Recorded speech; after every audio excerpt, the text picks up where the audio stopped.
Hello teachers and good afternoon po sa ating lahat and welcome to our session for today. This is actually a special session, no? This is not on our regular Thursday and Saturday events. Okay, and actually this will be our last event for March. No? Ito yung last finale event natin for our March. Yes, no, for March, no. As we move on to our April series, okay, which will be all about Google Workspace for Education. Okay, so welcome teachers to our afternoon session for today. And this is a more specialized session because this will be more particularly on the Google Admin Console, okay, which is a very important, no? Sometimes we tend to overlook this, but this is actually a very important aspect on using your Google Workspace for Education because the people in charge of the Google Admin Console, okay, would actually be very, very vital on how well, how good, and how secured teachers know that you're going to use your Google Workspace for Education accounts. Okay. So before tayo mag-start siguro teachers, let me do first, no, please, let's check first the audio and the video. If do give me a heads up in the chat if the audio is clear and also if the video is clear. That you can hear me and you can see me. It's hard that I'm talking here and suddenly you can see me or you can hear me. Okay.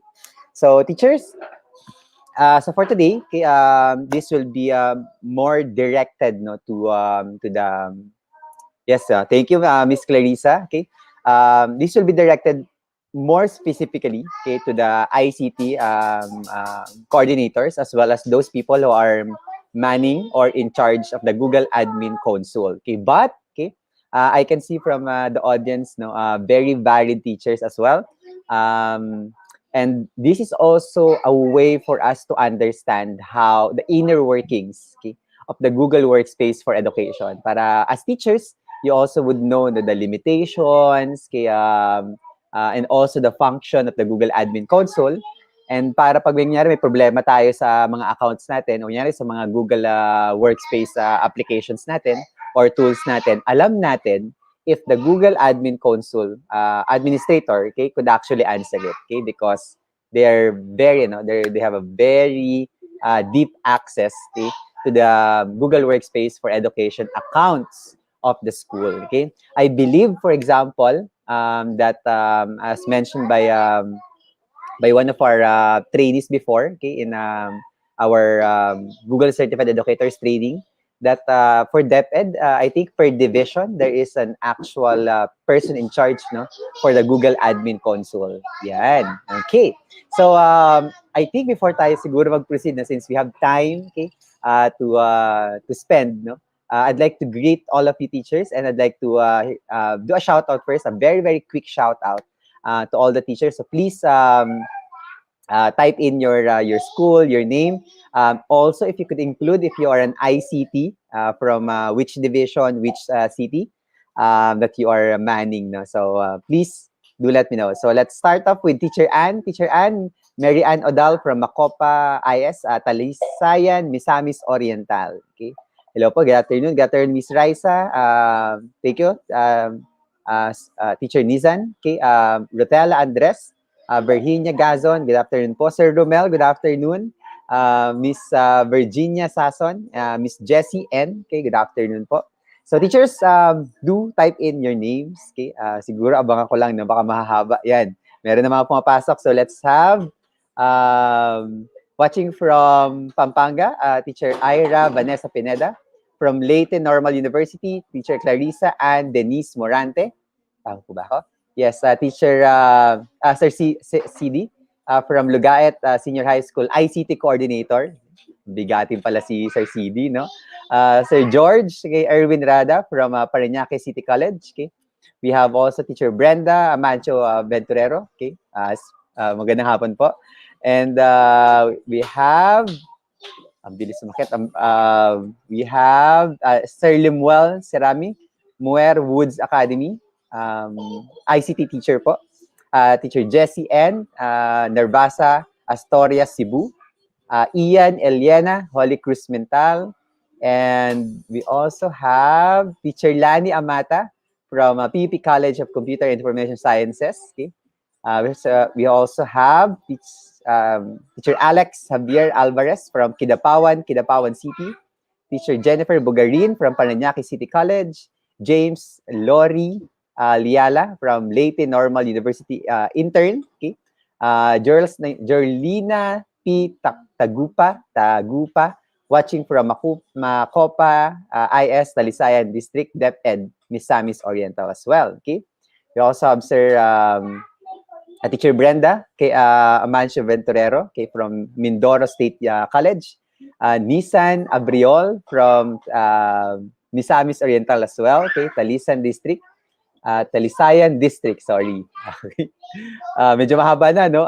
We also have, siguro, do couple of more names. Sir Michael Mesa from Las Piñas City National Senior High School, Doña Josefa Campus. Parang meron kaming Google Certified Educator passer dito. If not mistaken, I forgot the name, but we have one. Okay, ICT Coor po. And we have Teacher Michael Holo from Isabela City. And Jonathan Dineros from Miriam College. Okay, so let us, teachers, I'll continue later now for our greetings and shout out for all of you later. Okay, so that we could spend more time to what we actually have here for this afternoon. Okay, so we'll introduce now our speaker for today. So we have for today.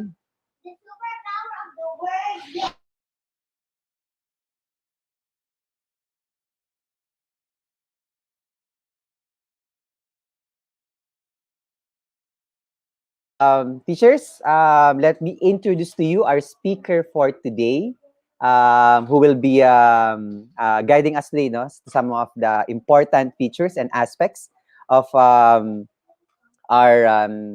our session, okay, for today, okay, or of Google Admin Console, para mas maintindihan natin kung paano siya gamitin. Okay, so let us welcome for this afternoon. Okay, let me first do an introduction.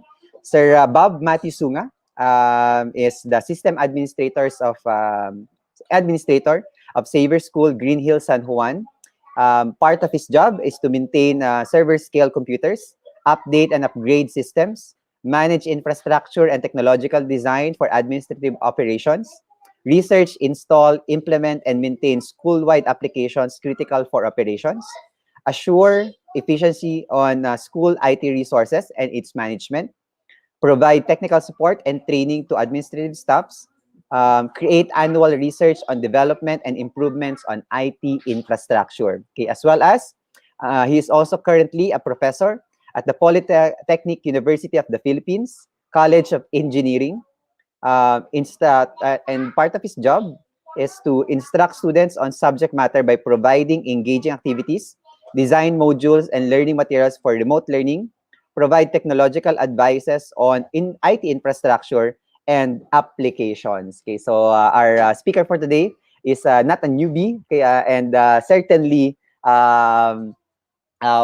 deeply immersed, okay, into IT infrastructure, administration, and all other things related. And of course, no, the Google Admin Console training, Google Admin Console. Okay, so let's welcome today our speaker, Sir Bob Sunga. Yan, nasa stream. Hi, Sir Bob. Good afternoon.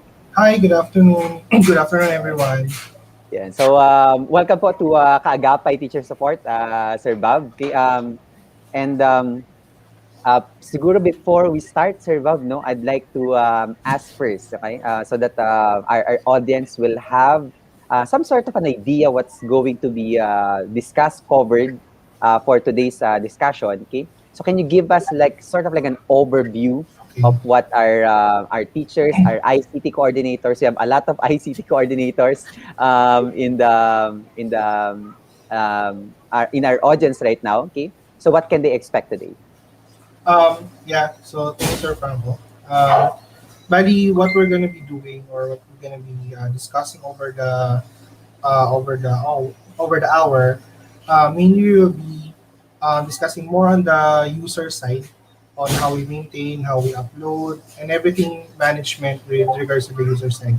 Tapos pag may oras pa, pag-aralan din natin yung groups, kung paano siya ginagamit, or how we can implement things or policies gamit yung feature ng groups for or grouping the users in terms of whatever we need. Kasi very helpful siya in terms of parang sending emails and sending announcements over the groups na instead na you do it one by one, you just send it over the group, then everything uh, masasend na doon sa mga nasa user list na yun. And then there are policies that can be implemented on that. Pero we will be starting from the very beginning muna. I think some of us are quite new on this one because of the pandemic. So I really think or I really see it fit to discuss much more on the basics of user management. Yeah, so yan, exciting, no? Kahit ako rin, Sir Bob, no? Excited ako kasi we just recently got our Google Workspace for Education Fundamental account, a subscription. So I will also be managing a Google Admin Console. So I'm looking forward for this session. Okay? Medyo may personal motives tong session na to para sa akin. Ano? Pero actually, isa rin yun sa mga nai-request sa mga teachers talaga natin, no? Because although may mga trainings for other, meron namang mga trainings, no? Pero I think overall, medyo may kulang sa opportunity. So I hope, teachers, that this could actually help you in understanding Google Admin and the management of users in Google Workspace for Education. Okay, so let me now give the floor to Sir Bob and for this afternoon session. Okay, good luck, Sir Bob, and teachers, enjoy. If you have questions, throw that in our live chat. We'll address that as soon as possible. Thank you. All right. So good afternoon, everyone. So this will be our session for the user. So it will be more on the basic administration and management. So first off, we'll just be introducing what Google is. Quite short lang naman to. So during 1998, ganito yung itsura ni Google.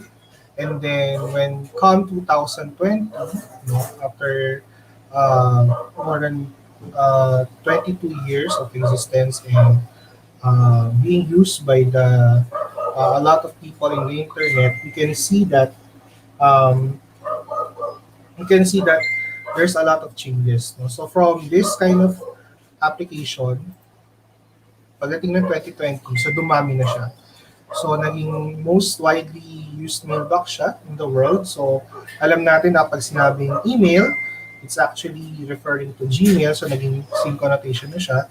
And right now, calendars and invites are actually being posted here to almost an everyday basis.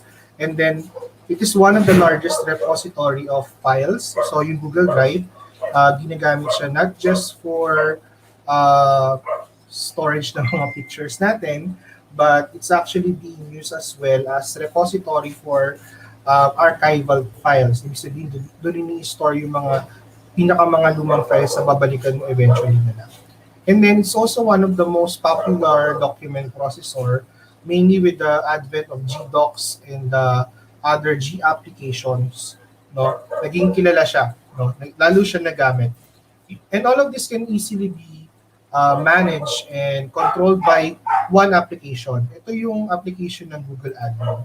So, all of these things, yung nakita natin na mga application na ginagamit sa Google is actually can be controlled, no? Can be distributed, and can be distributed by Google Admin. So kung sino yung may mga hawak ng Google Admin dyan, actually you will actually hold a lot of capabilities on how to limit, no, users, how to give privileges to users, and also how to give permissions to users. No? So for now, just introducing myself lang muna. I am the systems administrator of Xavier School, kagaya ng binanggit ni Sir Franco. And some of my affiliations are also, I'm also a Globe Forefront 2020 winner. It will happen lang ng last, uh, I think that was December. And then I'm also part of the Easy Council. And then isa sa mga pina-project ko is yung Project Dapo. So I'll be discussing it sometime na lang. So here are my foolish assumption. Yung sabihin parang, tingin ko, ito tayo. Tingin ko ito yung mga ano natin, yung meron tayo. I'm starting to talk about Google Admin. So meron tayong, you already have a Google Education Suite set up. So you already have the privileges, you already have the administrative power, you already have the administrative account, you already have the administrative rights. So ibig sabihin, you already have the logo for the admin. You have some knowledge on how each Google application is used in your organization. So, we will not be discussing a lot about paano ginagamit si Google Docs, paano ginagamit si mga Google Apps. Pero at least sa inyo, no, alam nyo kung paano siya ginagamit. And you're also the admin of your domain. So this one is the very most important. If you're just the user and you are here and you have some rights, no, this affects whatever that it's gonna be doing here, or what we're gonna be doing here will affect the whole domain, no, or the whole organization. So, ingat-ingat sa pag sa paggalaw ng mga settings dyan later. So, wag yung muna gagawin habang ginagawa ko. Kasi baka mamaya may mabura kayo or something. No? So, just let me show it to you. And then, meron naman ako ni-release na step-by-step guide for all of us, no, para makita natin kung paano ba ginagawa yung mga items. Right? So, ganito yung itsura nung Google Domain Administrator. So, once you sign in, you will have those 9 dots. And then, below, you can see a Google Admin logo. Okay? So, itong Google Admin logo na to, pagka nasa iyo to, ibig sabihin administrator ka. No? And, you will be seeing a lot of controls, no? A lot of buttons later. Madudun kayo sa mga buttons later. And pero hindi naman tayo mag-divulge. You will be using the most fundamentals muna. Okay? That's why we have this kaagapay nga para alam muna natin kung saan tayo magsisimula if we're gonna be starting. Right? So, when you click on this one, the Google Admin, you will see the console. Okay, the Google Admin console actually looks like this, and it has an extension of tools. So we will not be discussing this yet, in tools.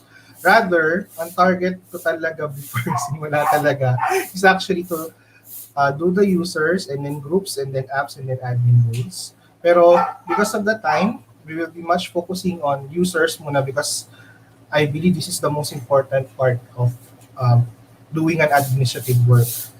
So, marami kong dealings with the users. And ito yung pinakagamit sa akin. Okay? So, ito lang siya. But eventually, pag pinagbigyan tayo ng pagkakataon, pagka meron pang binigay na oras pa si Sir Franco, we will be discussing a lot of these others. Alright? Pero mag-focus muna tayo for the users. Alright? When you click on that user, you will be seeing this one.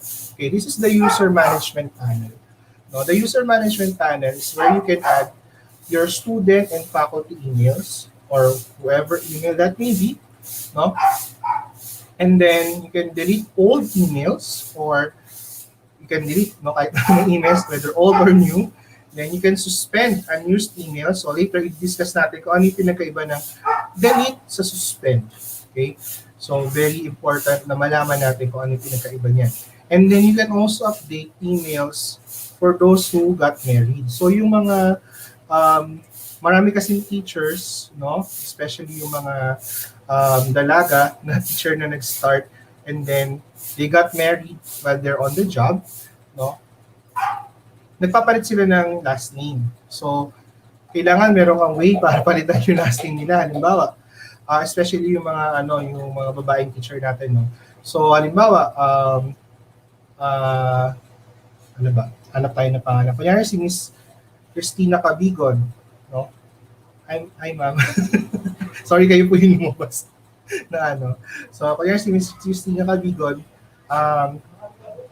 magpapakasal siya and then mag-iiba na yung name niya, magiging kunyari, Morante or hi, Miss Morante.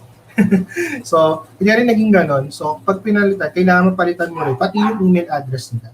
So, it's very important then for us to know how to do that. And as eventually, makikita nyo na hindi lang ito yung case nito, but there are also other legal cases. So, di-discuss natin siya nito. Okay? But for now, if you're gonna be clicking on the users, you will be seeing this. No? Yung list ng mga users mo, ganito yung tsura niya. And then, kung ano yung mga names nila, and then the status, no? Kung kailan sila nag-sign in, and then yung usage ng email nila. In other words, these are all the users these are all the users inside your organization or inside your domain. Okay? So, lahat ng mga nandiyan yan. So, pwede madagdagan yan, pwede mabawasan, but you can actually see kung ano yung mga users na yan. Okay? Okay na. Okay. Okay na pala. Okay? Here we can also see yung sorry. Wait lang ha. Wala pa na. Okay, so dito sa user na to, okay, dito sa field na to, meron ka ng mga ibang mga magagawang mga functions. When you highlight on a user, let's say for example, ito si Arthur A.J. Jimenez, no? You can do a lot of things already. So you can reset their password pag nakalimutan nila. You can rename the user or add them to a group or more. So later papakita ko sa inyo ano yung more na yan. Okay? And then, pakita ko sa inyo yung mismong domain. Users.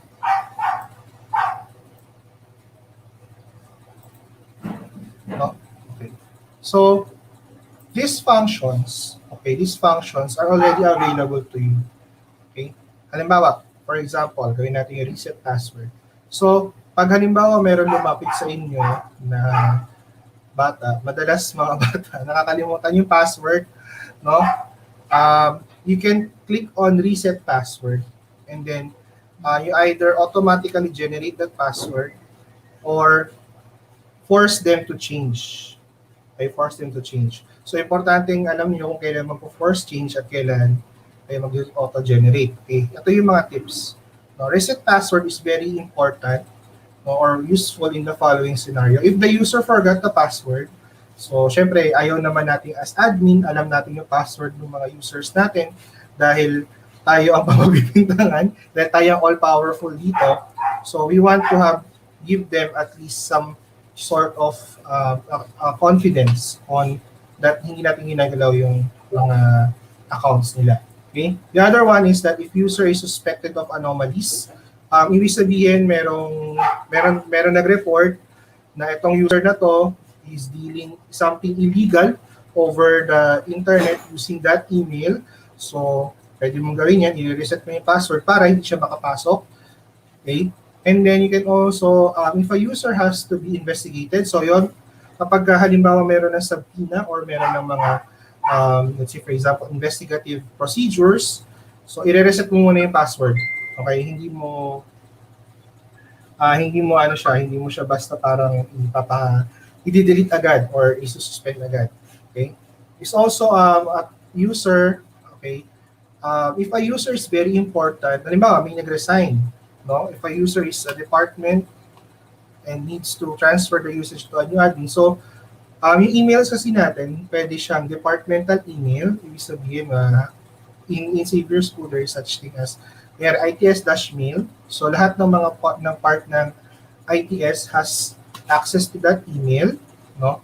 So halimbawa may umalis na member na or meron ita-transfer na member, no? You can reset the password so that yung kung sino lang yung matitira doon sa department na yun lang yung makakaalam, no? So later makita ko sa inyo kung ano yung mga pwedeng paggamitan ng mga emails natin. So if you want the password to be auto-generated, switch nyo lang yan. I-ano nyo lang siya. Switchable naman siya. And then, if you want the password you created will be customized, no? Ilagay mo lang dito sa text box kung ano yung password na yon. Okay? Kung ano yung password na yan. So, pwede mong malagay ng password 1, 2, 3, 4, 5, 6, 7, 8, 9, 10 kung gusto mo. If you don't want any random generated password, pwede rin naman. So, later mapakita ko siya in action. Okay? And then, kapag ka done ka na, no? Pagka ready ka na, no? Nalagay mo na yung password, gusto mo ipa-force change, wait lang. So, yung ipa-force change yung password, okay, so kung gusto nyo ipalitan yung password, you can put it here. Okay?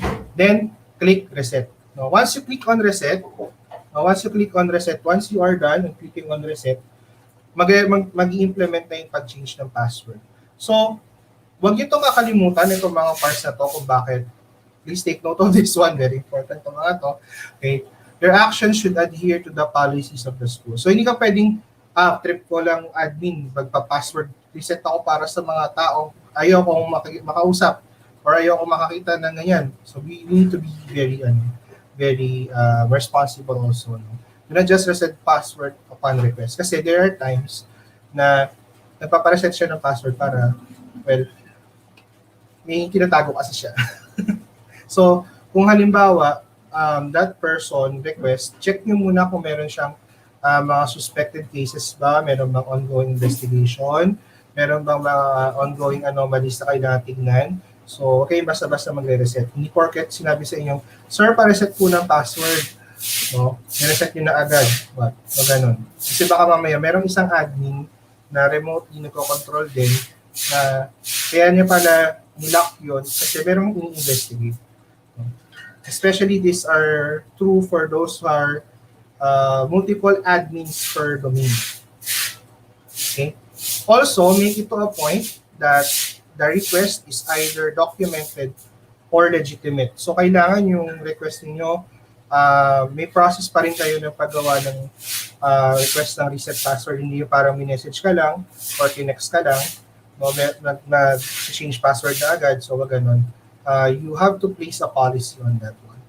Also, people tend to forget their passwords. Okay? Therefore, always make it to a point that you are approachable for this request. So, marami kaming user. Minsan, natatakot pumunta sa IT kapag nakakalimutan yung password. They feel guilty agad, no, of a crime or nakalimutan na yung password. So, we need to also be approachable. Why?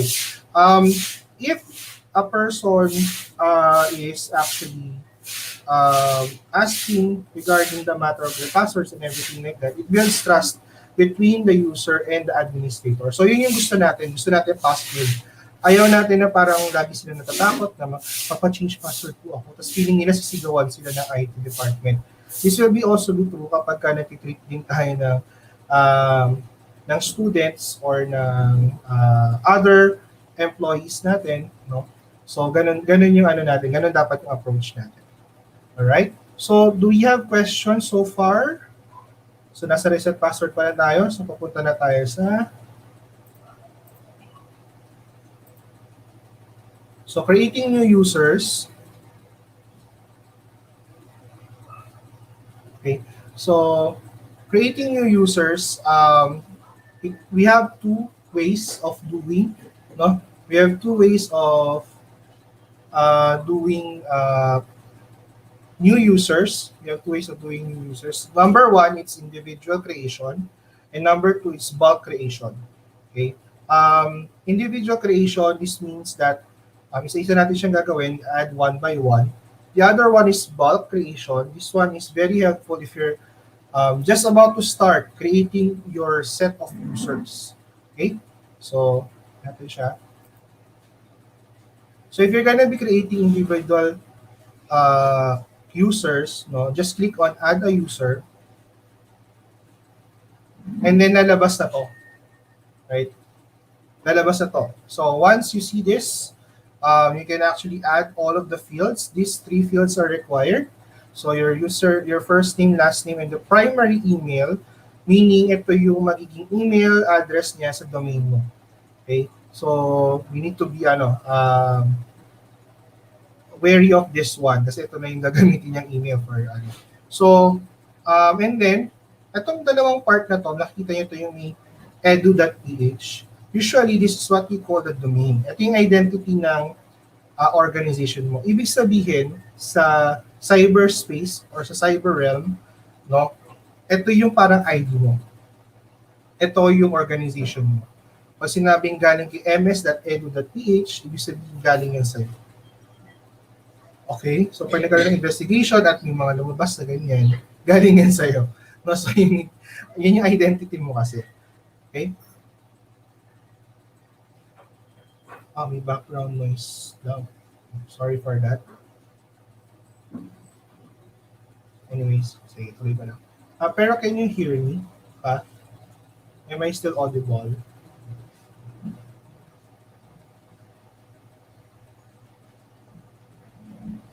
Okay. So, sorry for that one. So, anyways, moving on. Okay. So, upon creation, you can generate a custom password. Okay? You can create a custom password na pwede mong ibigay doon sa user mo. Or, you can generate a random one para hindi mo rin alam kung ano yung lalabas, no? If you do not want, no? Wait lang.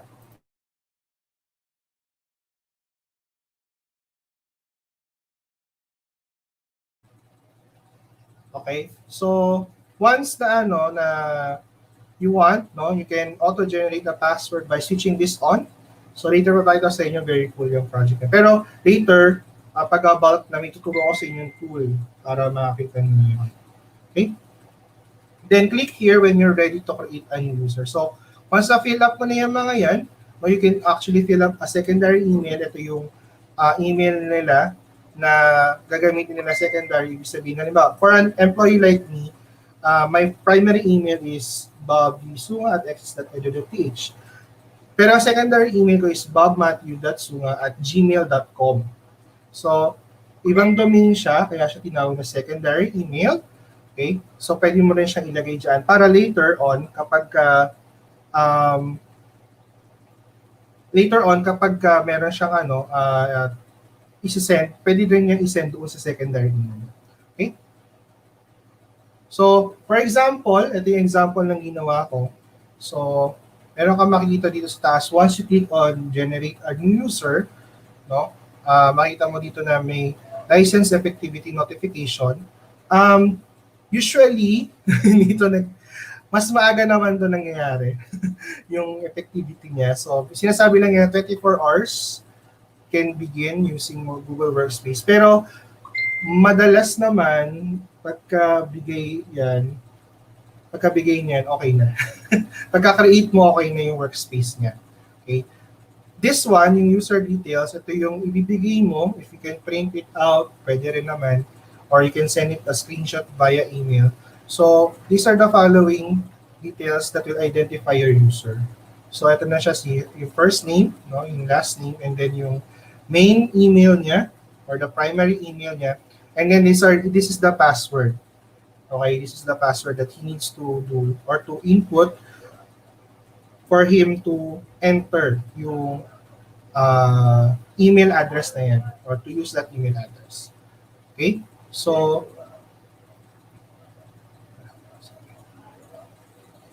yeah. If you click on more action, makita natin na you may do more actions in this one.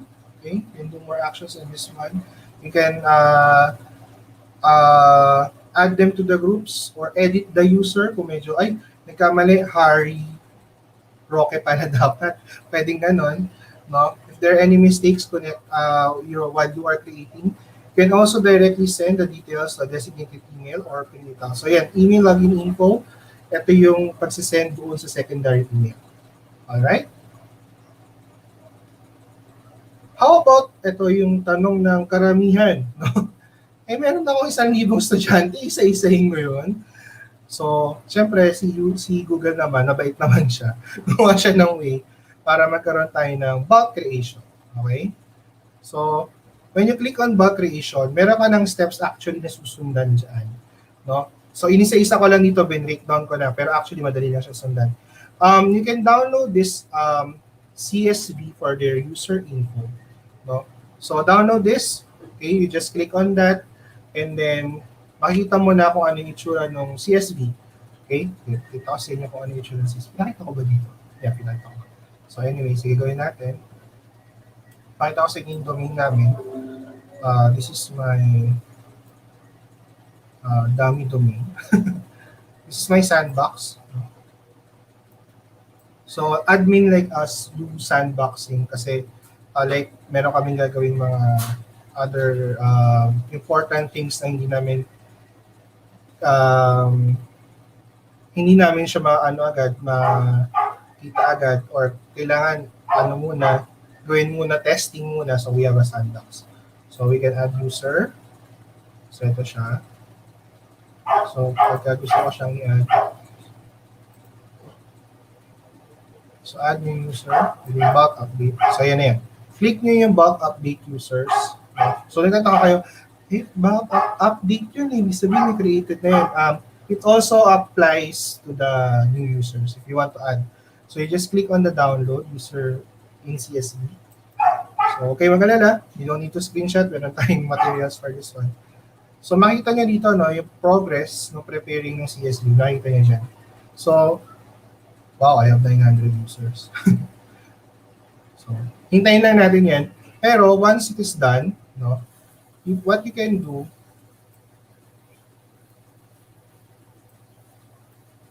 so, click on bulk update users. So, lalabas to.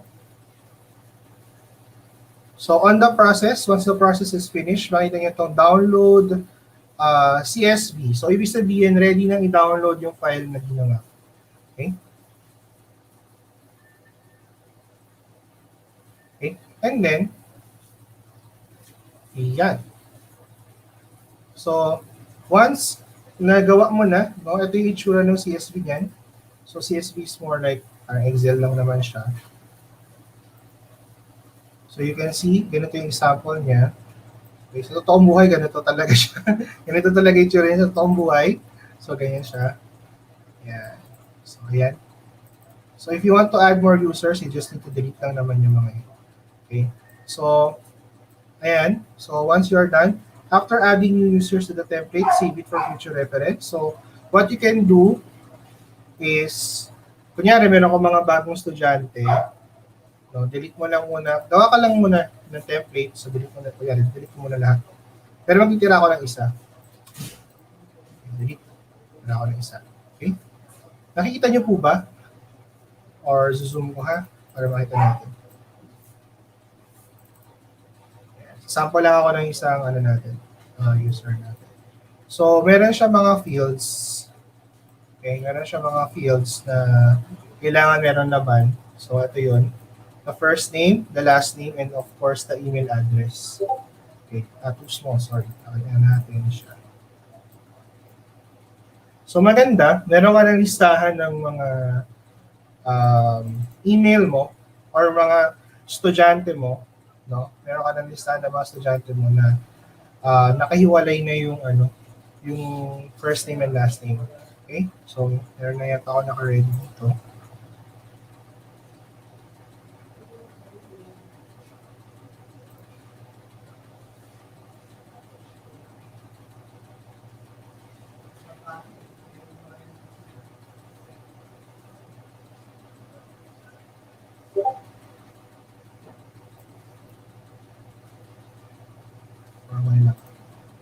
Save muna natin siya.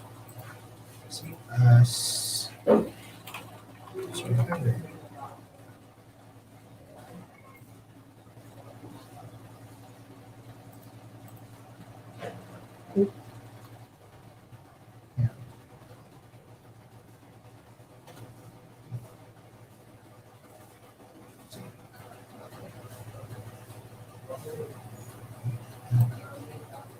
So maganda, meron ka na naka-ready na yung what's this?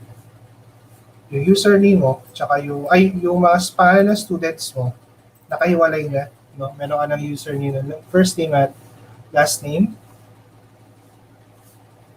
So pwede mo lang i-copy na lang. And paste mo lang dyan. Pwede ganyan din. Yung mga last name, syempre dapat naka-match dyan. So ganun lang siya. Buray na natin. So kunyari ganyan. And then, yung email mo, so ito later, may tuturo ako sa inyong way kung paano magawa ng mabilis na email. So for now, ano lang muna natin, muna intindihin yung ano ko yung formula ko Sige, kunyari ganito muna.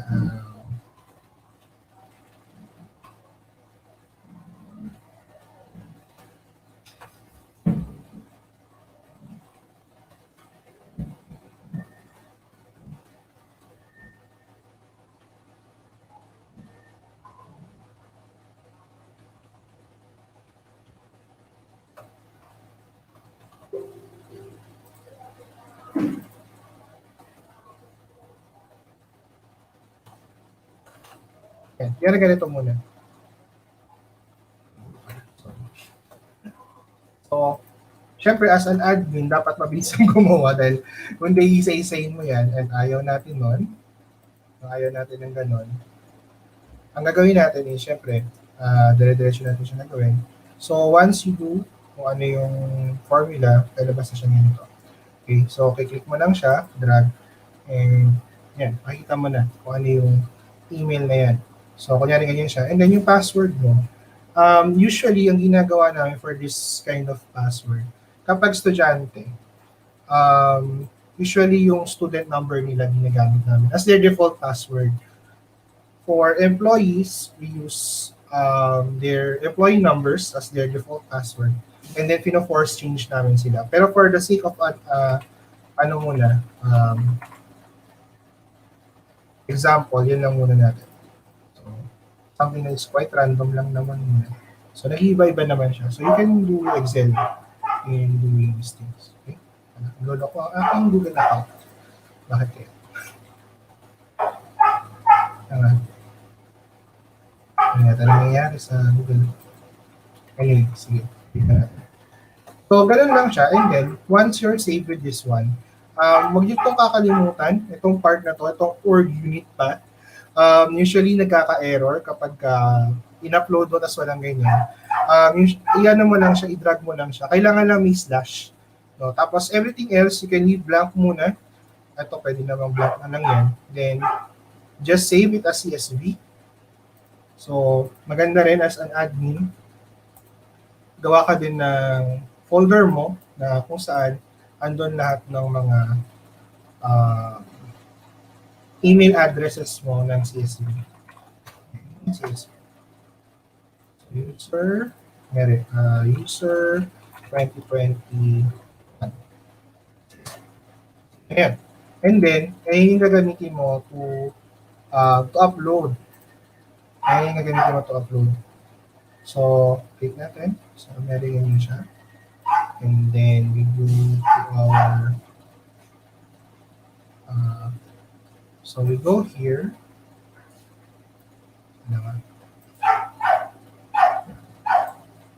So, we have bulk update. So, meron tayong CSV. Nagawa na natin yung mga step. I-attach na lang natin siya. So, we are in step 3. Pag ginawan ko ba na wait lang ako sa mga question. Tapusin ko lang to And then, attach. Then, go to documents. Find out where.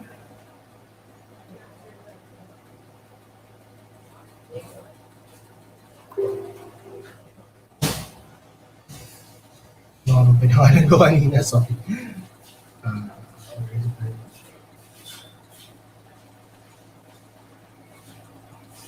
Sorry, marami kong screen. Yes. Thank you.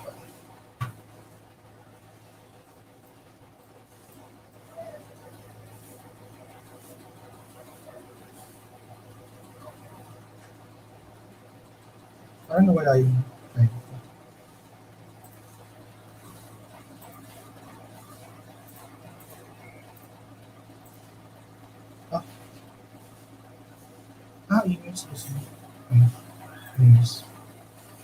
emails, yes. Emails, yes. There. So, yan lang siya. So, click mo lang siya. Open. So, yun na. Magana na siya. Then, ready for upload na yan. Okay, so, click natin. Ready for upload. Then, Magpo-process na siya. Then you just wait it for it to complete lang. Pwede may error siya. 9 errors. 1 row has error could not be processed. So, pag may error, huwag kayo matataranta. Kasi yung iba natataranta pag may error, tumatawag na agad ng tulong. So, basahin lang muna natin. Kasi usually naman, Google has this kind of error reports. So, yan. Action succeeded, action succeeded. Yung dulo lang, nagkaroon siya ng problema. So, try lang muna natin yung dulo.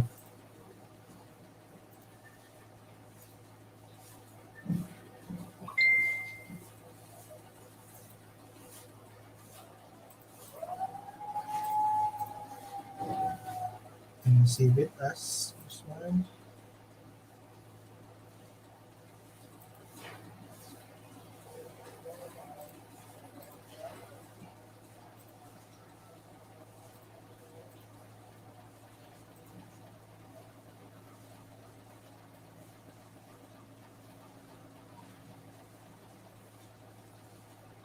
Yan. So once it is complete, ibig sabihin, yung mga pinasok mo kanina ng mga users dito, so yun natin CSV.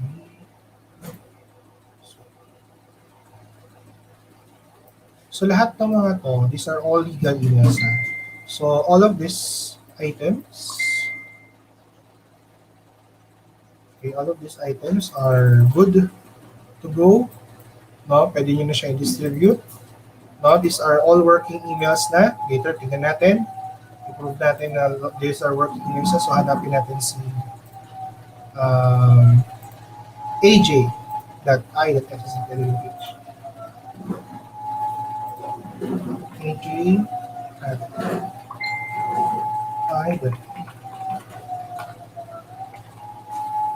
So, ayan na siya. So, siya to. Ayan. Okay. So, makita natin siya. Ito na yun. Okay? So, ibig sabihin working siya. And it can actually be used na. Alright? So, hindi naman siya sobrang hirap.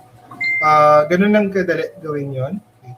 So, sabi niya, tingnan natin na, how about, so, punta muna tayo sa questions dahil ito na yun. So, click upload. Then, yun yung ano.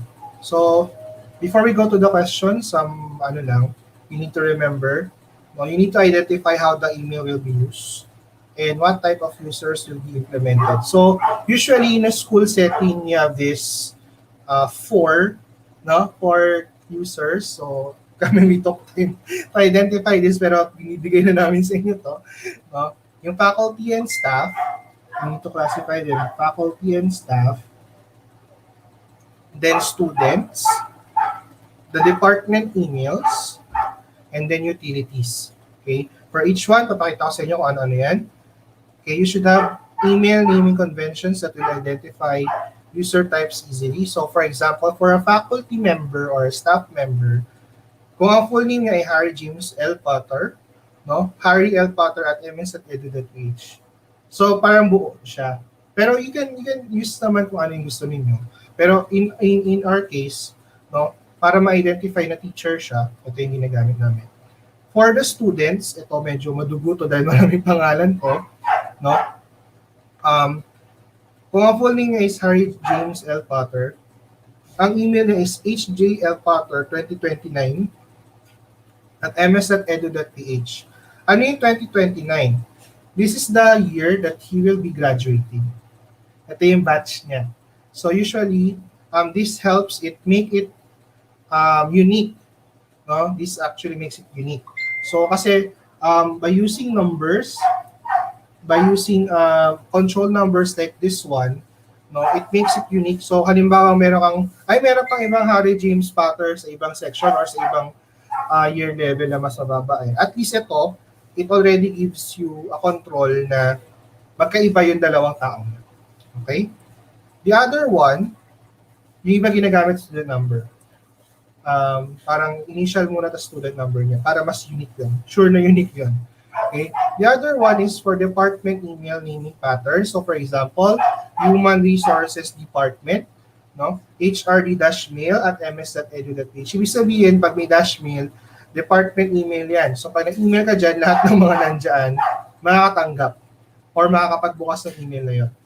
Okay? The other one is utilities. Ito, ginagamit to for, halimbawa, no reply at ms.edu.ph or announcements at ms.edu.ph.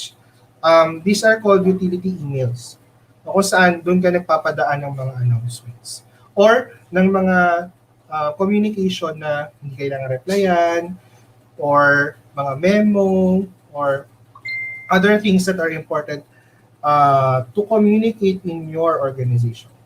Okay, so, before I proceed, meron lang ilang questions. I think kailangan siya matanong. And what if I created an email for an employee, then he resigned and deleted the account? Can I use the deleted email as an alias of another user? He resigned and deleted the account. Okay.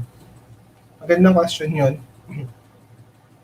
Ang alias kasi, you can use it kung na-delete naman na yung email na yun. But what we usually do is that hindi kami agad nagde-delete ng employee email. There's a retention of 2 years. Pero depende sa policy ninyo. You can make it longer, but you cannot make it shorter than 2 years dahil sa batas. Mainly because may mga ibang employees binabalikan siya. Pero pag na-delete mo na siya, you can actually use it as an alias or as another email pa rin. Kasi it can still be used naman kung sakasakali. If you, mabubura naman siya, gagawa siya ng bagong instance ng email na yun. Although, minsan parehas lang naman ng email address, pero iba na yung details. Pwede naman siya. Pag ginawan ko ba ng email, yung student ko, magsaserve as regular email nila yun. It is expected that if you create an email for a student, doon ang communications nila. Therefore, they can use it.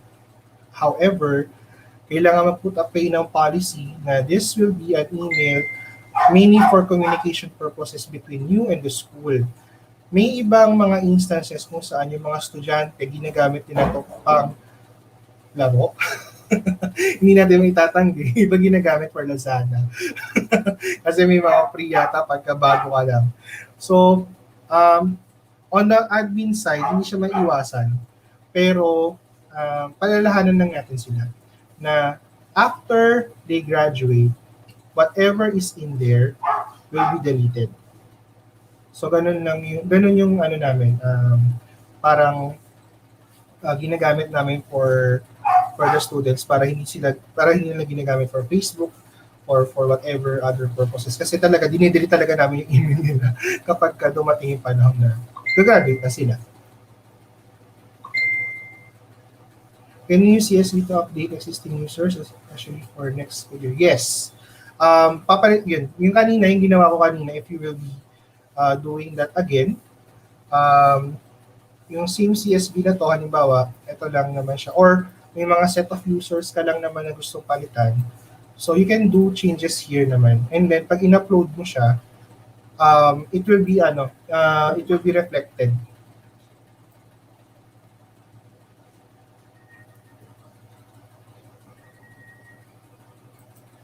So may question pa po ba? How to deal with the account?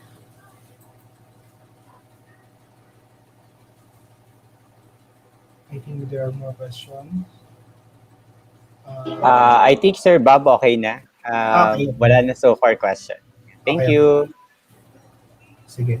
Anyways, yan. Okay. So, moving forward, so we can do is, next is yung question kanina, updating a user's email, no? Name, email. So, ganun lang din siya. You just have to click lang din. Wala ang aking Google.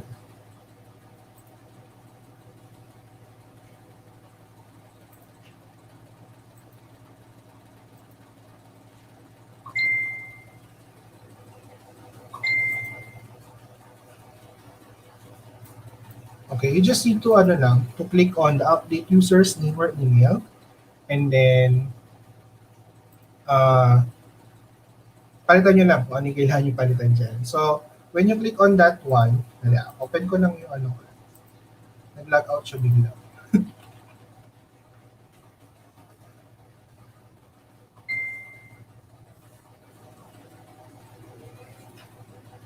Oh, here. Pala.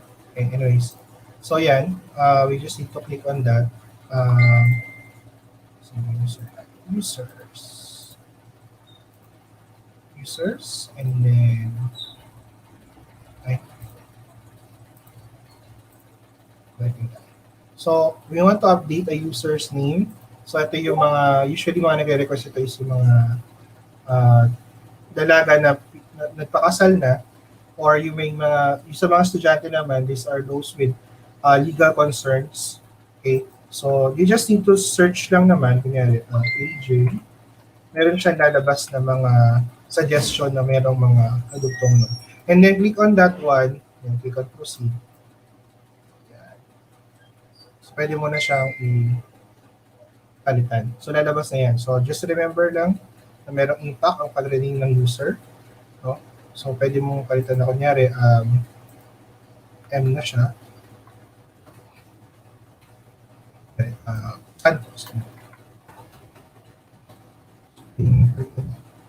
And click on update.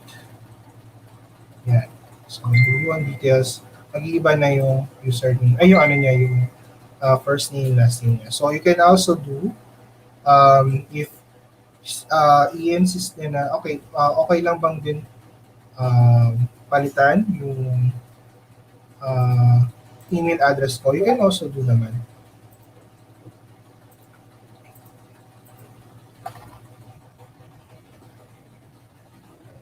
So, meron lang siyang, this user's previous email will automatically become an alternate email for the user.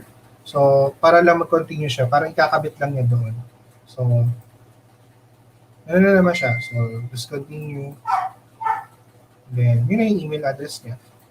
So, hindi naman siya mahirap no? Usually naman, ang mga request na mga ganito, nangyayari lang siya once in a while.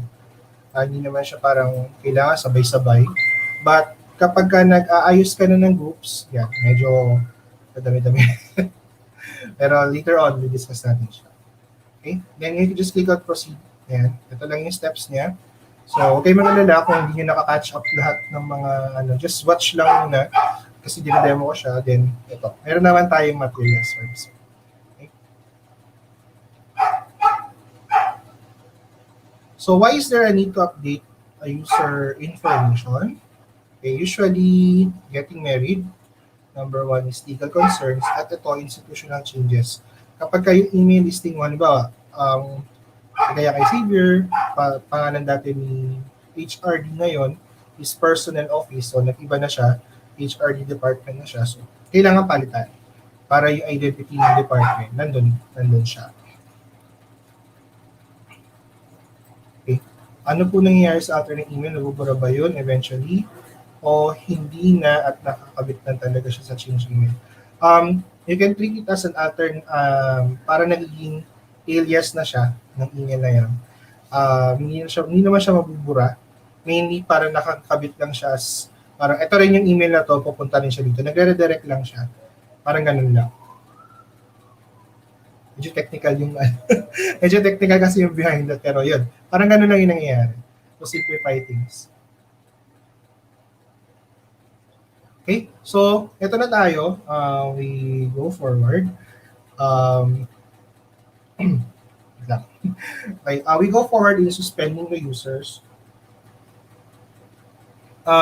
Ito yung mga kailangan nating malaman when we are suspending user. Number one, they cannot log in their email. Number two, the email will not be able to receive new messages as if hindi nag-exist yung email na yun, pero hindi siya nabura. It will be as if they are erased, pero intact pa rin yung laman nun. The usability of the email can still be restored as long as it is not deleted. Okay, as long as it is not deleted. Hanggat hindi siya na-delete, okay lang siya. Pero, suspended siya. Okay? We just click on suspend user. Ito yon, no? and then suspend the user. So, pagka-click mo niyan, may lalabas na uh, itong user na to, lalabas siya dyan, then you click on suspend user. Okay? Why is there a need to suspend a user? So, papakita ko muna kung paano suspend. So, for example, itong user na to, kunyari, suspend natin siya. So, you just click on suspend. And then, ayan, user license fee will still apply. Data will be kept, but they won't receive anything. Can be restored as long as they're not deleted. So, makita natin na kapag suspended siya, makita nyo dito yung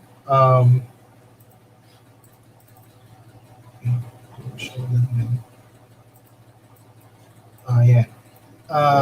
This will be yung status niya, kung sino nag-suspend sa kanya. And then, kung kailan siya na-suspend, ito yung status niya. So, ibig sabihin, kapag hindi yung green or gray siya nakalagay suspended, whatever this guy do, hindi nag-exist yun. Or, halimbawa, meron yung sinend kang email sa kanya, hindi niya matatanggap yun. Para magiging siya, daemon reply siya. Okay? So, bakit nga ba tayo nagsususpend ng user?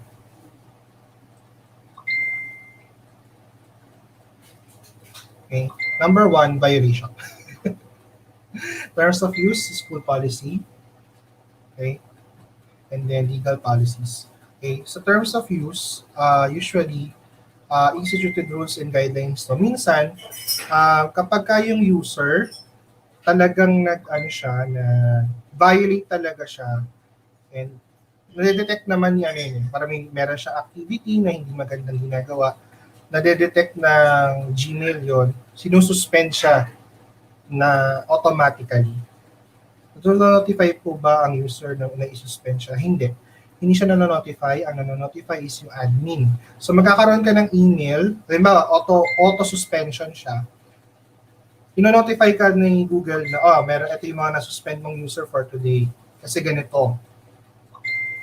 Meron silang parang anomalies or masyadong mataas, kunyari yung usage niya sa ganito, masyadong mataas yung gamit niya sa ganyan. So, ganon. Meron siyang notification kay admin, hindi kay user. Tapos, si user, hindi na lang siya makakalagin. Usually, ganon siya. Okay? School policies. Okay. That is why I really encourage everyone who are using these kinds of resources to create your detailed policy. Okay, detailed policy, very detailed policy. So, kailangan may policy kayo kung paano ginagamit ang email pag estudyante, paano ginagamit ang email pagka faculty and staff, paano ginagamit ang email kapag utility. Yes, meron po. Ko po later, i-discuss ko po later. So, kailangan meron kayong ganon. And then, it should adhere to the data privacy policy. Tapos, usually doon sa side naman namin, sa side naman naming mga admin, pinapapirma namin yung mga estudyante or yung mga parents ng policy na nag-agree sila doon. Okay? So later, may mga papakita lang akong example ng mga policies namin na ginagawa for this one. That's a public document na, so okay lang. And then legal policies, ito medyo malala to. Pagka hindi ka nakalo sa school policy, legal policy ka. Usually these are law na nag-break. So for example, ginamit ng user yung email niya to deal illegal items. So, kailangan isuspend mo yon. Hindi mo siya i-delete, isususpend mo siya. Okay? Mainly kasi magiging evidence yung email as part sa court ng law. Okay? So, yun yung unang why natin sinususpend. Ay, wala. So, yun na pala yung last ko. So, just to add lang din, so paano tayo mag-formulate ng mga policies? Mainly, you need to formulate a policy muna for the students, and then the faculty and staff, and then the utilities. So, sa student, usually, ang ginagawa namin is, ano muna yung mga bawal, do's and don'ts. Tapos, kung para saan yung email na yan, this is for communication purposes. Pero ang pipirma, hindi estudyante. Ang pipirma yung magulang. Okay? This will protect you as an organization and the student as well. So, uh, it's for the benefit of both camp na ginagawa ng institution yung makakaya niya to protect your privacy. Pero dapat gawin mo yung part mo na hindi ka magiging part ng mga illegal or hindi mo gagamitin ito sa hindi tama. Parang ganun. So, those are the two sides for the student. For the faculty and staff, usually yan, mas madaming mahabang policy yan. You can create already a manual for that. Pero, the gist is, syempre dapat, you are using the school email with the school identity. Therefore, you are representing the school whenever you use this email. So, ganun. Yun yung parang pinaka-spirit nung yun yung pinaka-spirit nung policy ngayon. Okay? So, ganun siya. So, usually, hindi ako in our case, we don't delete emails agad-agad. Kapag estudyante, we suspend email for at least a month. Pero kapag faculty and staff, we suspend the emails for at least 2 years and then delete it na kapag talagang wala na. Pero pag halimbawa important people, marami talaga siyang contact over that time, binibigyan pa namin ng extension kung manghihingi yung department head. So, how about more questions?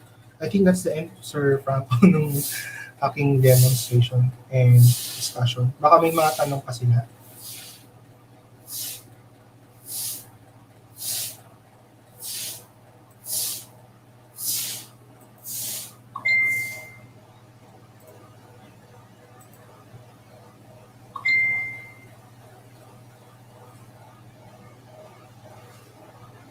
Hello?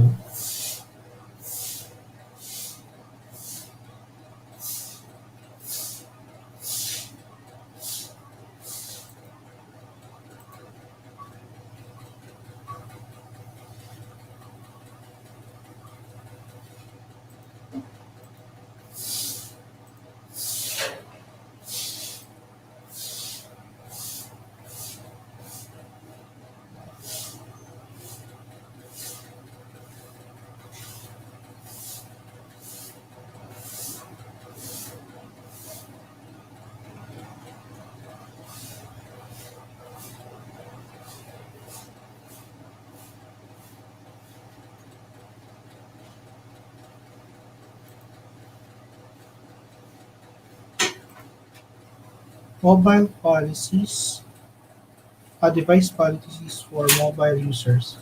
Wala na tayo sa oras sorry. Baka hindi na natin siya ma-discuss, but if we will have more time on that one, that's already altogether a topic.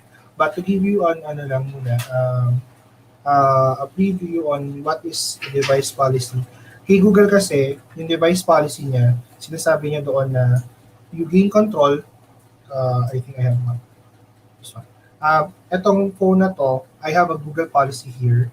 So parang, ang nangyayari is that yung admin, meron siyang control, quote-unquote control, doon sa phone mo. Ibig sabihin, kapag halimbawa aalis ka na, pwede kong i-wipe out yung buong mobile mo. However, we give the users naman the confidence na hindi naman namin gagawin yun. Hindi na namin siya gagawin. Ang gagawin na namin is i-delete lang namin talaga yung email mo, yung connection mo doon sa email. Kasi you can use email here yung I have one here.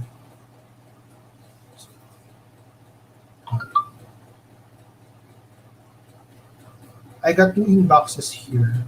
Several inboxes pala. So, meron ako mga several inboxes here na iba-iba yung domain.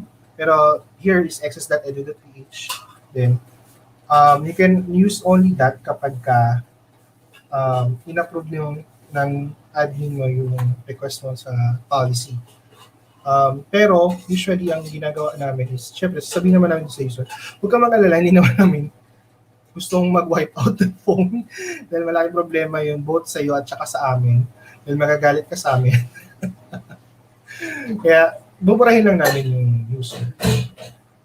Yung ano lang, yung email lang. Okay? So, back up a certain account.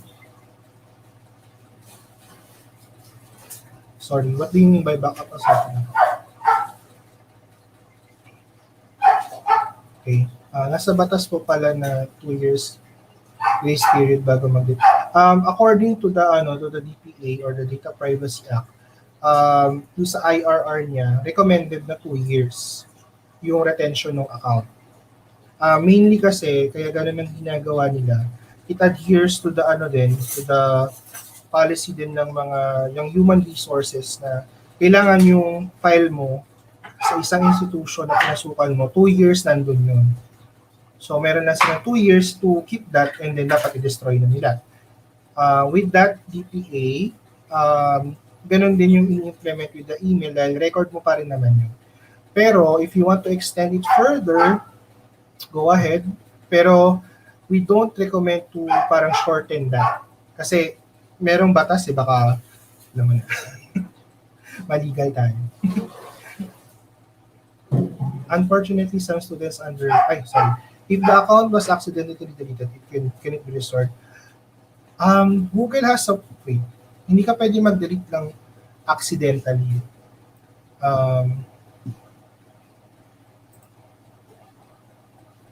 Ayan. Meron siyang, si Google, it prevents the accidental deletion of data. So, hindi dahil gusto ko siyang i-delete, made-delete na agad siya. Meron siyang reminder sa'yo. Therefore, there's no such thing as accidental deletion. Siguro accidental suspension. What is the difference between suspended and archive account? Suspended accounts are accounts that are considered to be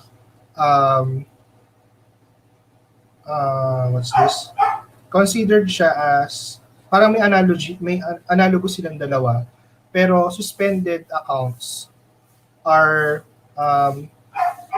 accounts that are to be archived later on. Parang ganun. Yung archive accounts naman, nasa vault na siya. So, hindi mo na talaga siya gagalawin for the shortest possible opportunity. Parang ganun. Ganun yung ano niya. Pero dito kasi, yung archive account, parang wala yata archive. Archive files. Siguro archive files. Pero wala tong archiving accounts. Usually suspension.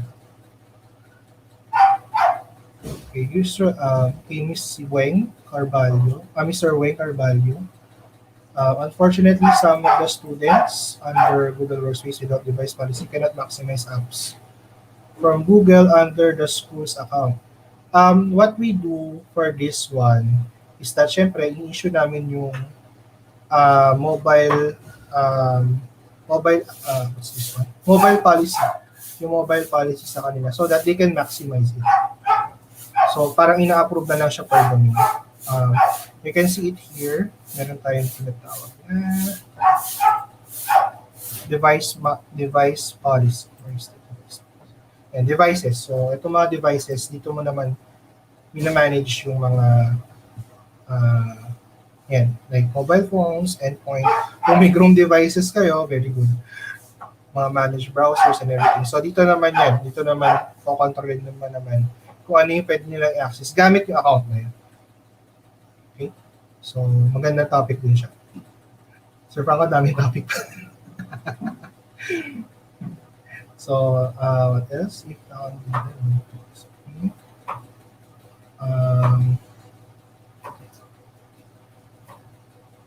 can you please give me a shout out on my YouTube channel? I mean, in case of a certain account is for deletion that you want to get some important emails. Okay. Just like what I said before, yun nga, yung pag-delete ng, yung, bali, iba-backup mo yung email. Tama ba? Iba-backup mo yung mga email niya, tapos tsaka mo i-delete. Pwede naman yun, parang ginagawa sa Outlook. It can also be done in Google. So you can download it and then send it to a repository. Tapos yun na.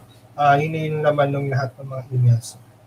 Pwede naman siya. Pwede siyang gawin. Actually, ginawa namin siya for some of our important people na nag-retire na. So, important kasi mga contacts na nandun. And yung mga email exchanges nila. So, possible yun, sir. To back up those kinds of emails. So, sa pag-delete pa lang, ito, pwede mo na siyang i-transfer. What we call that is email transfer. So, pag i-delete mo yung user, ito yung user.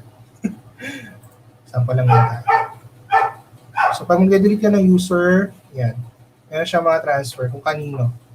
You can transfer it using this one. Okay?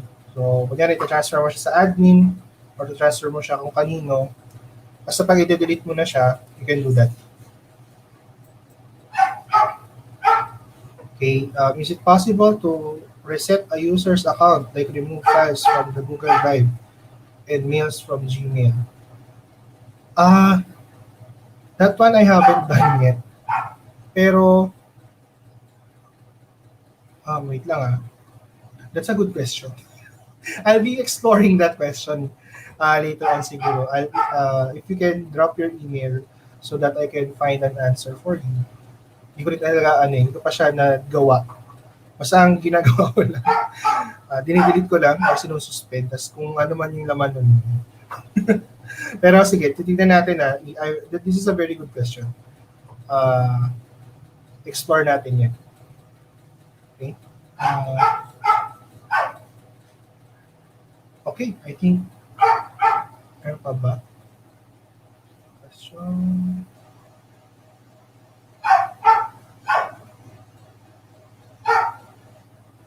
Kay Mr. Chris Jennifer Bugari, siguro you can email me na lang din for the guidelines and policies so that I can give you the recommendations for this one. Okay, I think so I think that's it, sir. Sir Franco. Yan, thank you. Maraming salamat, Sir Bob, no? Teachers, if you have other questions that you would like to ask, okay? For Sir Bob today. We know, no, sabi nga ni Sir Bob, sobrang dami pang mga topics na pwede pang i-cover at pwede pa nating tingnan, no, for today. Okay? Pero unfortunately, kailangan talaga yun, no, i-fully explore.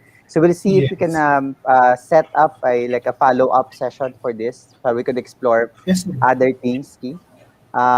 For the administration or the basic administration and management of Google Admin Console. Okay?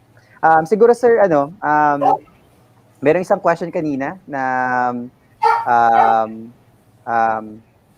do you have some recommendations for like policies or standards that you have to follow in terms of management of your Google accounts? Yes, I actually, if you can email me or I'll create a template kung saan yun yung parang sinasagot ng mga ganong policy. Kasi just to just to give you parang an encouragement na pwede kayo gumawa ng sarili ninyong policy.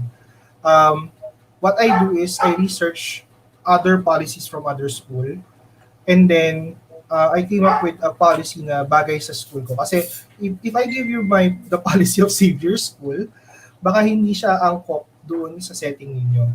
So what we did on our side sa at least doon sa team namin is that we actually have a questionnaire kung saan which apps are gonna be used ba?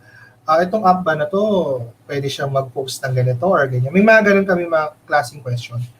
And then from there, we make the policy. So, I'll be sending to you a template, some sort of a template or a sample para you can parang imprint your own policy. Pero wag niyo siyang kopyahin lahat doon. Also check kung halimbawa, Applicable. kailangan kasi namin ng ganitong application eh. So, kailangan allow namin siya. Pero up to a certain limit, may ganun siya. So, Yes. it will be really nice if you do your own policy kasi makita natin kung gaano ka-dynamic yung education sa iba't ibang school. Eh. I really had fun doing that during that time na inaayos namin yung mga policy. Kasi marami ko natututunan. So, sa inyo din, ganun din.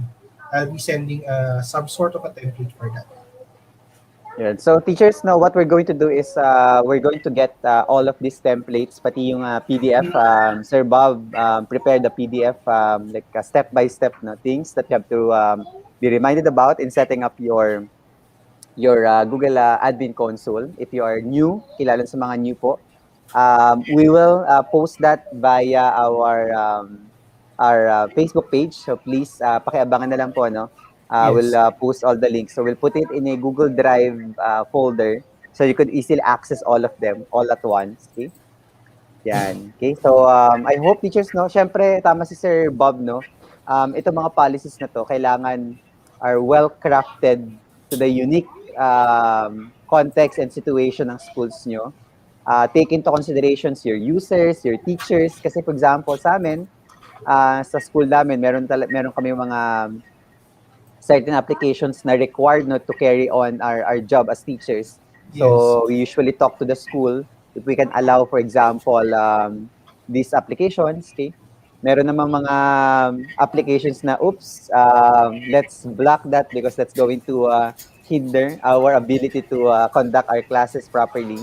So something like that. So it should be highly customizable. No? But as mentioned by Sir Bob, okay, makakatulong yung template para may masundan kayong way to formulate your policies. No? So, importante yan, teachers, no? Yung may policy kayo para hindi hula-hula at saka hindi yung, in terms of example, yung resetting of passwords, how can I reset passwords, ano yung conditions, okay?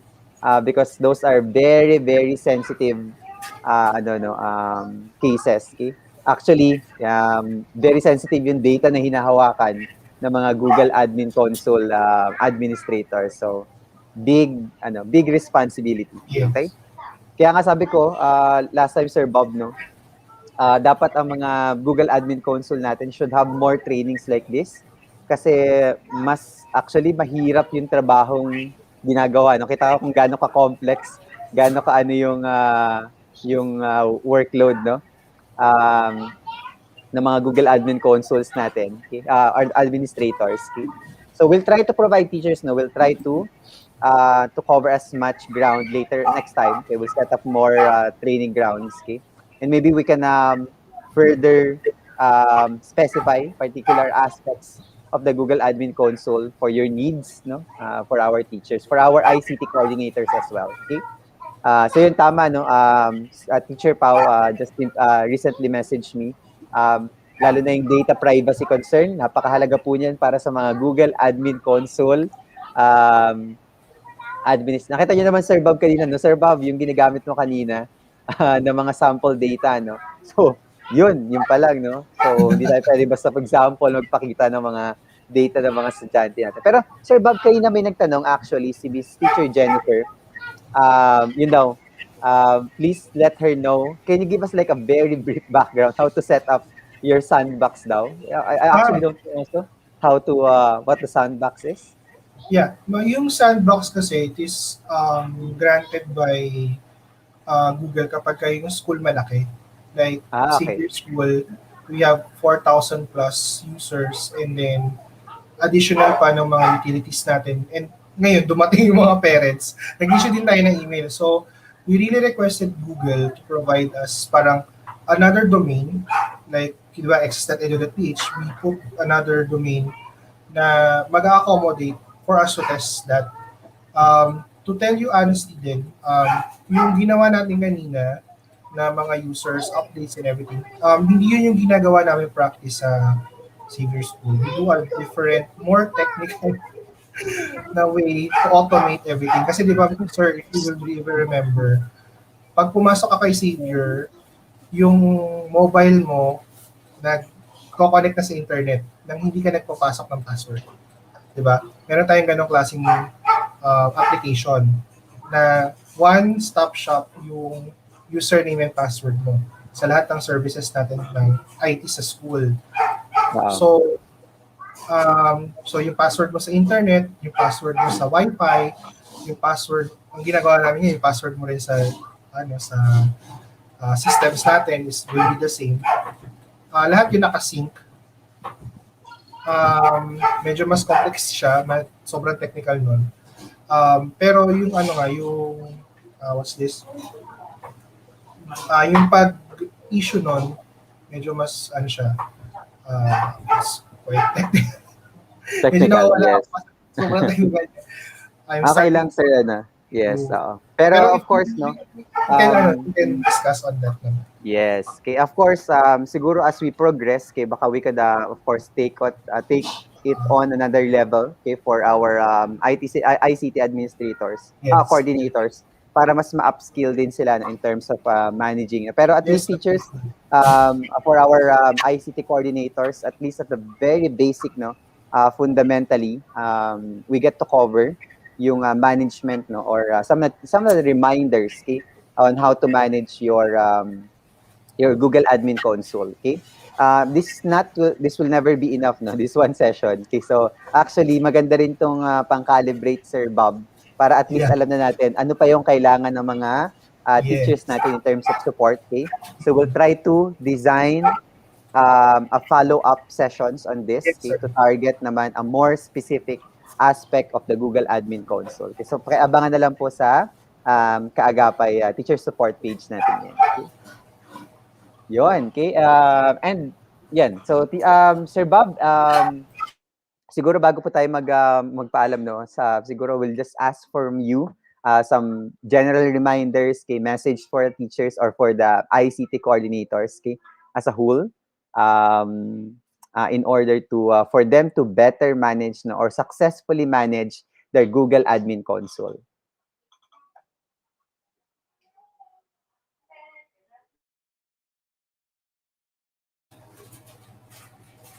Sorry, sir, medyo naputo.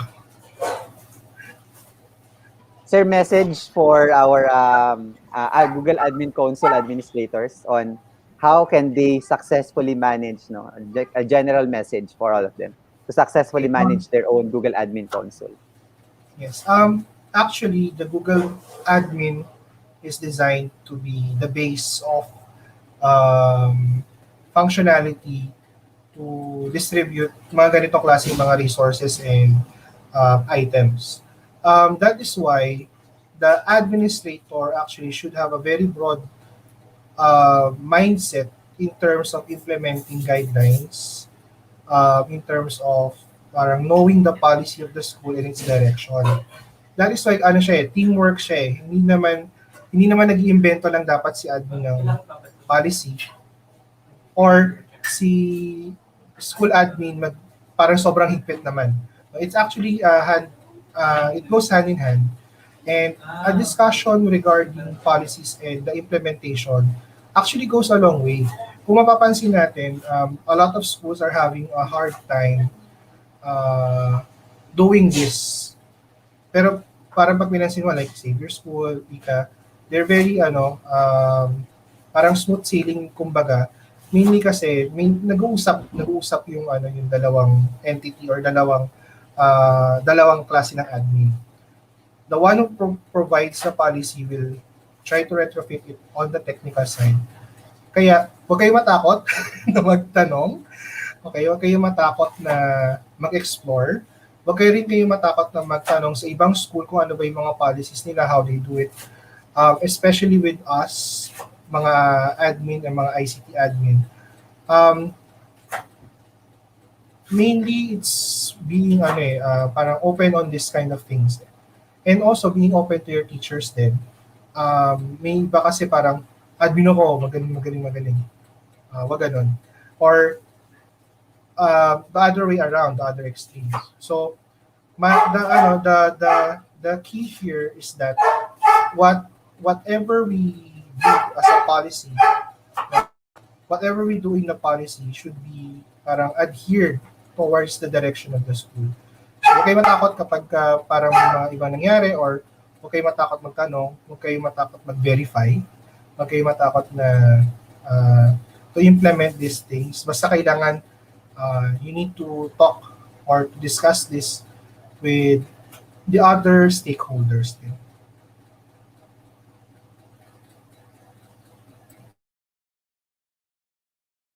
Yan. Thank you so much, Sir Bob, no, for that message. No?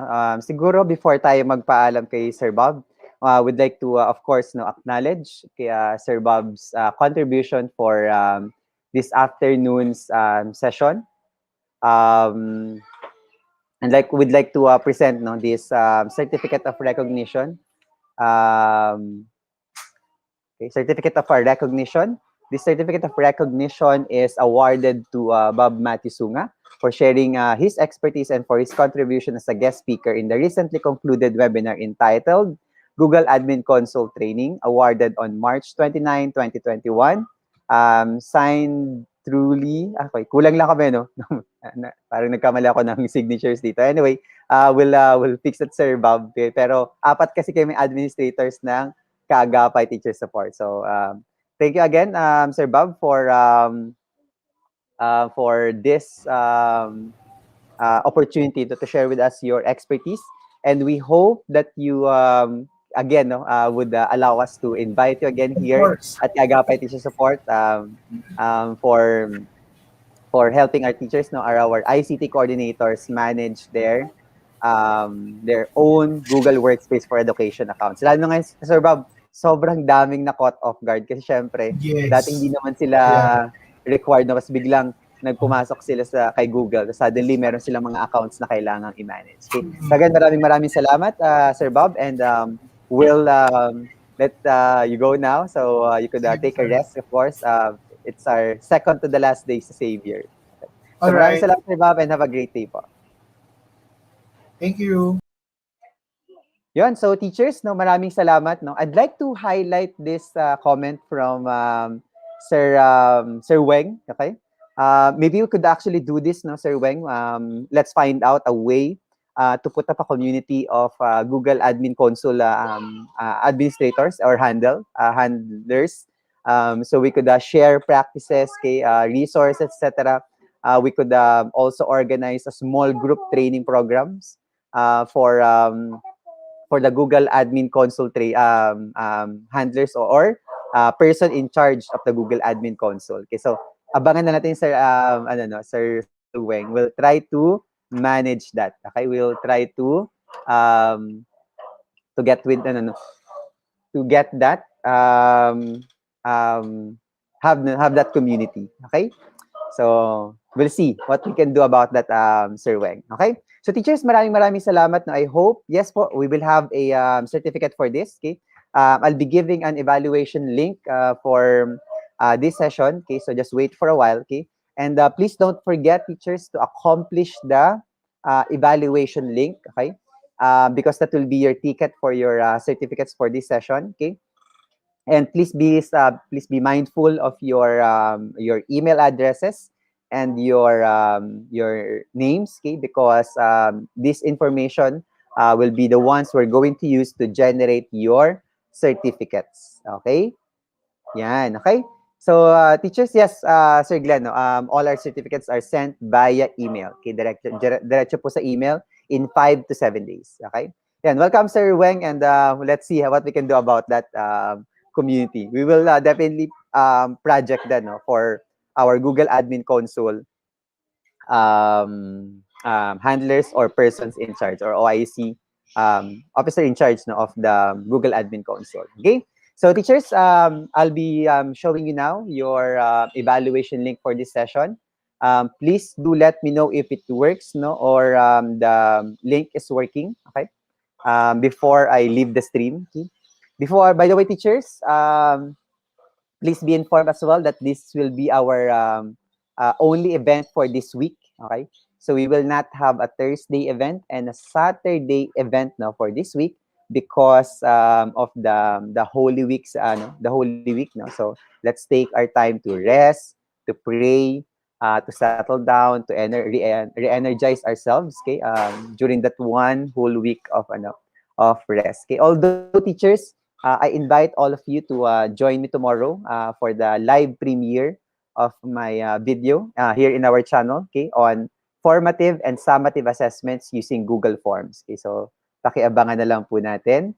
Yan. Okay? Yon. Thank you, Teacher Pau, for confirming that the link is working. Okay?